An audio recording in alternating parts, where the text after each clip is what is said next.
حضرت سیدی والد گرامی سراج العارفین بحر العلوم قطب ربانی حضرت علامہ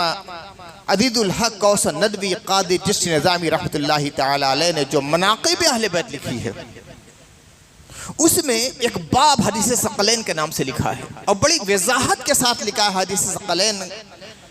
کی اہمیت کیا ہے، اس کے معنی کیا ہے، اس کے اسرار کیا ہے، اس کے معارف کیا ہے، اس کے نکات کیا ہیں، ہدایتیں دی گئی ہیں، اور صحابہ کرام کو کن چیزوں سے تنبہ کیا گیا ہے۔ مختلف طرق اکٹھا کر دیے ہیں مناقب اہل بیت والد گرامی نے۔ اللہ تعالیٰ رحمت نازل فرمائے حضرت مولانا سید سلمان حسینی ندوی رحمت اللہ علیہ پر۔ انہوں نے اس کتاب مناقب اہل بیت کے الگ الگ چیپٹرز، الگ الگ ابواب کو اپنے یہاں سے اپنے ادارے سے شائع کرایا ہے۔ آپ کو سن کر تعجب ہوگا، اگرچہ اختلافی عقائد ہے، میں یہ نہیں کہتا کہ جو میرا عقیدہ ہو بہو ان کا ہے، ان کا الگ نظریہ تھا، ہمارا الگ ہے، لیکن جب حضرت والد گرامی کی یہ کتاب ان تک پہنچی، اگرچہ وہ بھی ندوی تھے، وہ بھی ندوی ہے،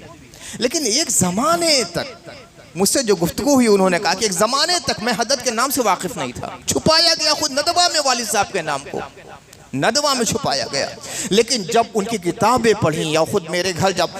آئے مجھ سے گفتگو کی کہ میں آنا چاہتا ہوں، کئی بار کہا کہ میں آنا چاہتا ہوں، پھر ایک دن کہا کہ میں انشاءاللہ پرسوں صبح کے وقت آ جاؤں گا۔ میں نے کہا کہ تشریف لائیے، اور جب کتابیں دیکھی تو حیرت میں پڑ گئی کہ یا اللہ یہ کیا منظر ہے، اتنے جل قدر عالم دین اور ندوی عالم کو چھپایا گیا ندویوں سے، اس لیے کہ اختلافی عقائد، اختلافی نظریات۔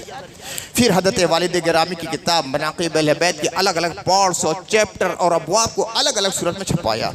حدیث ثقلین الگ کتاب کی صورت میں، حضرت سیدہ فاطمہ زہرہ پر جو ہے وہ الگ ہے، امام حسین کا الگ کے نام سے، امام حسن الگ نام سے، حضرت سیدہ فاطمہ الگ نام سے، حضرت علی الگ نام سے، 7 کتابیں اپنے مکتبے سے انہوں نے شائع کرائیں۔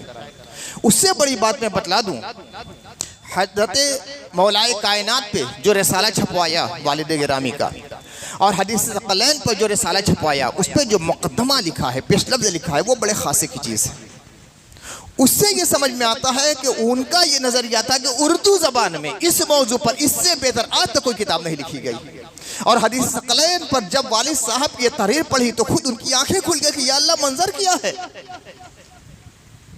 جو ان کا ذہنی رجحان بدلا ہے اور اہل بیت کی طرف آئے ہیں، ان چیزوں میں ایسی کتابوں نے بہت اہم رول ادا کیا ہے۔ فرمایا کہ چھپایا جاتا تھا، چھپایا جاتا تھا۔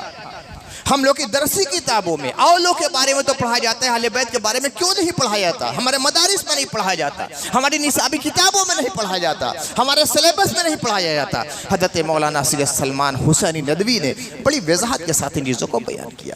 تو حدیث ثقلین کے نام سے الگ کتاب شائع کرائیے، میرے یہاں سے مل جاتی ہے۔